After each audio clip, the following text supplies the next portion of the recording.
Hi, I'm Enoch Martin Lovu and welcome to Curse with Knowledge, where we aim to educate, motivate, and above all, enlighten.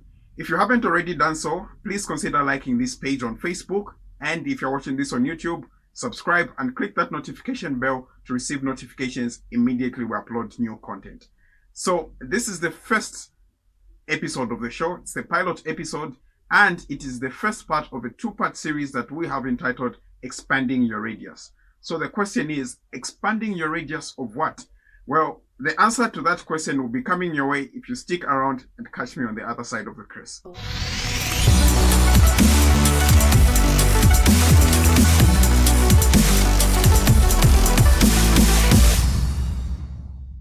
Welcome back. We can all agree that each one of us has something with which we reach out to the world outside ourselves. A leadership position, a talent, a job, a blog, a YouTube channel, a Facebook page, and so on.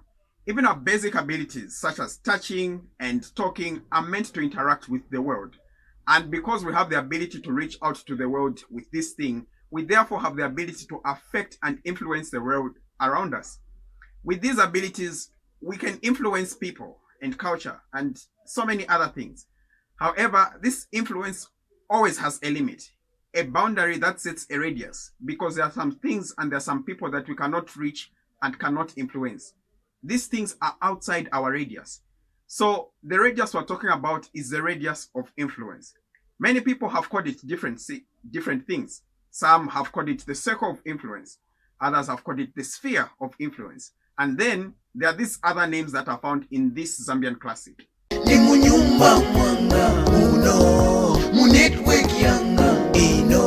My coverage Wow. Whatever happened to that guy? That song was a hit back in the day. And even though those few lines are the only parts that are relevant to this discussion, I can't resist but play this other part too. Do you hear me when I say I'm waiting?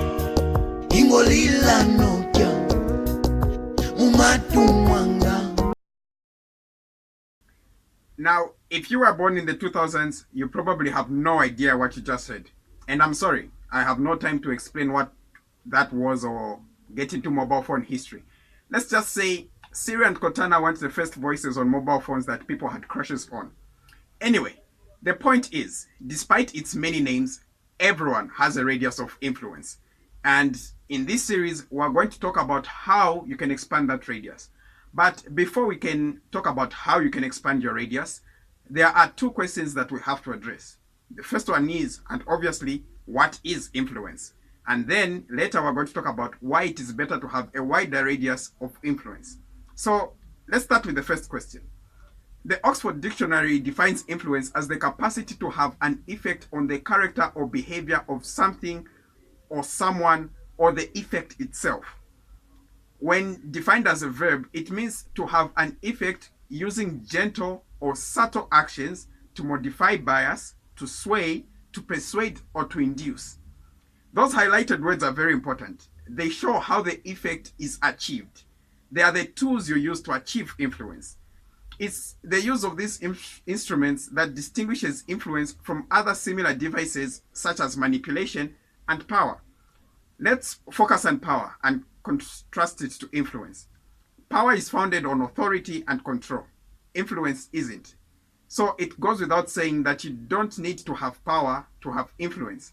In fact, it is better to have influence than power.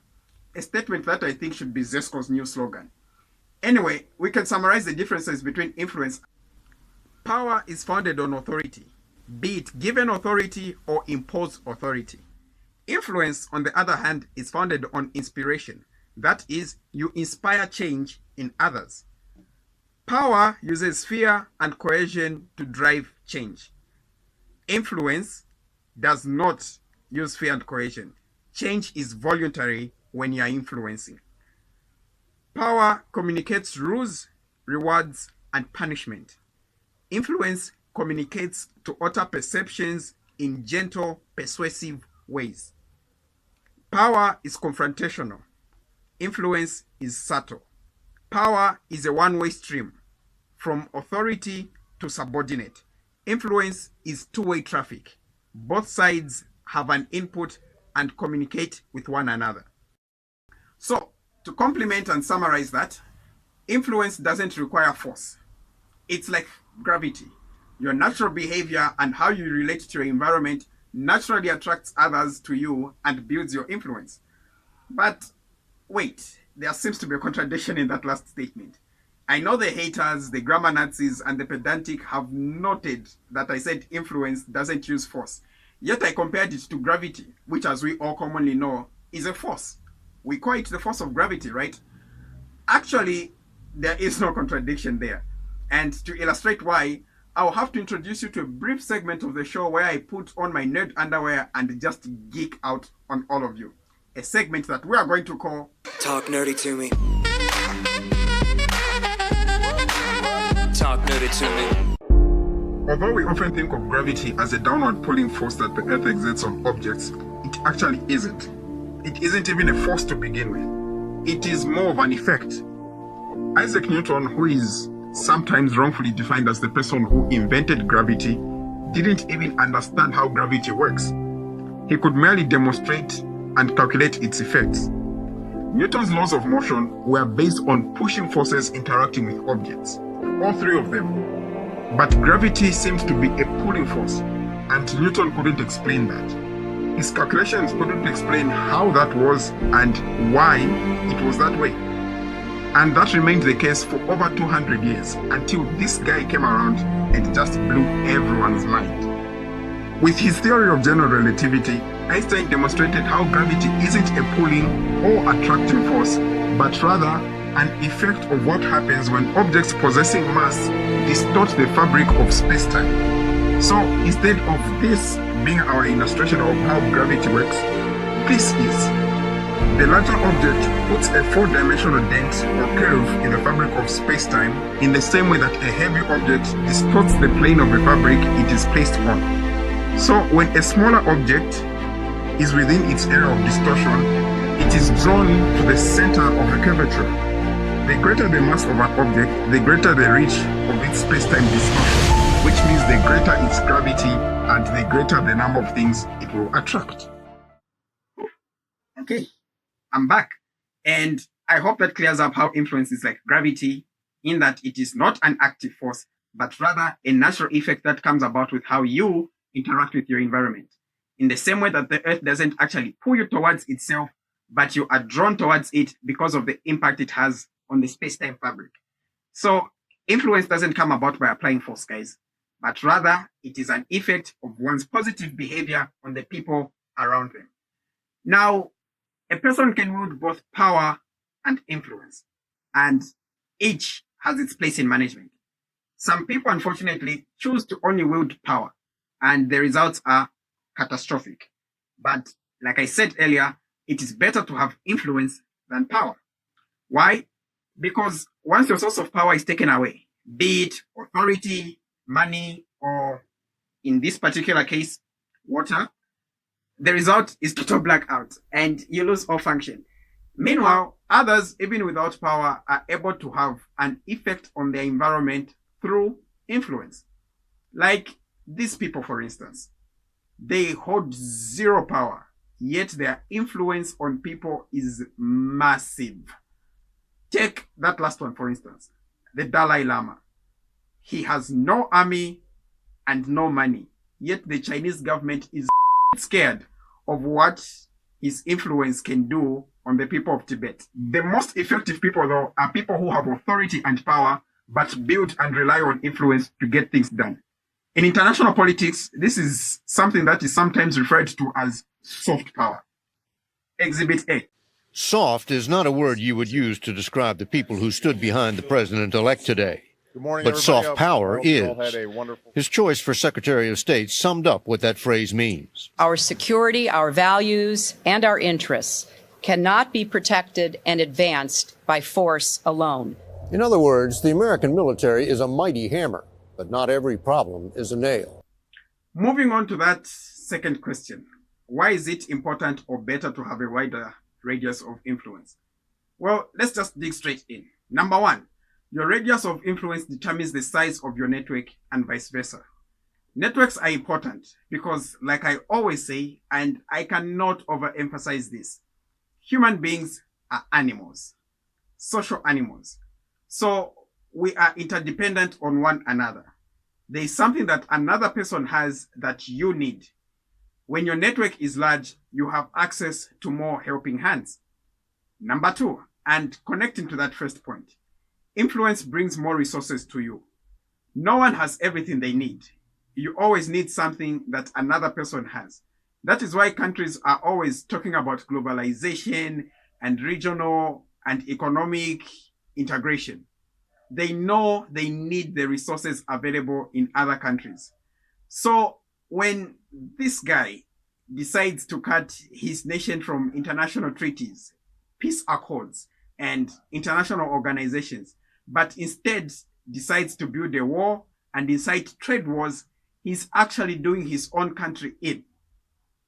But consider these words from a man that actually possesses complex thought.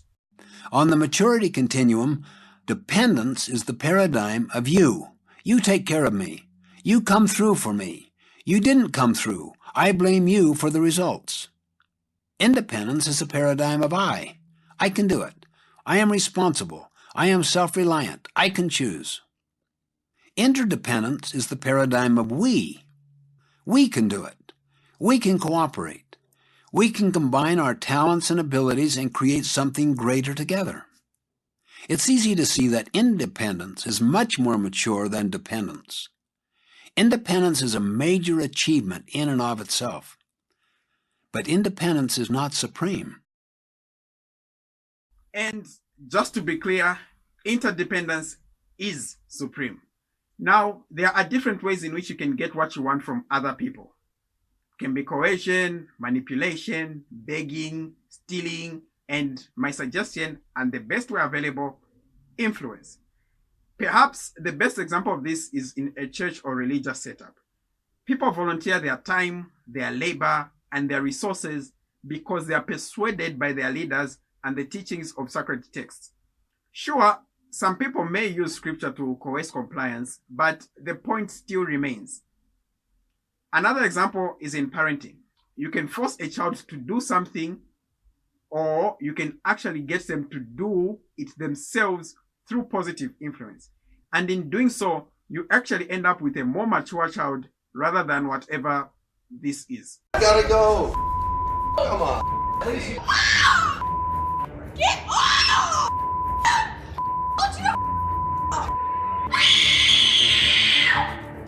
You're a I never want to talk to you again! Never! Please! Number three, it gives you an opportunity to positively contribute to the well-being of other people.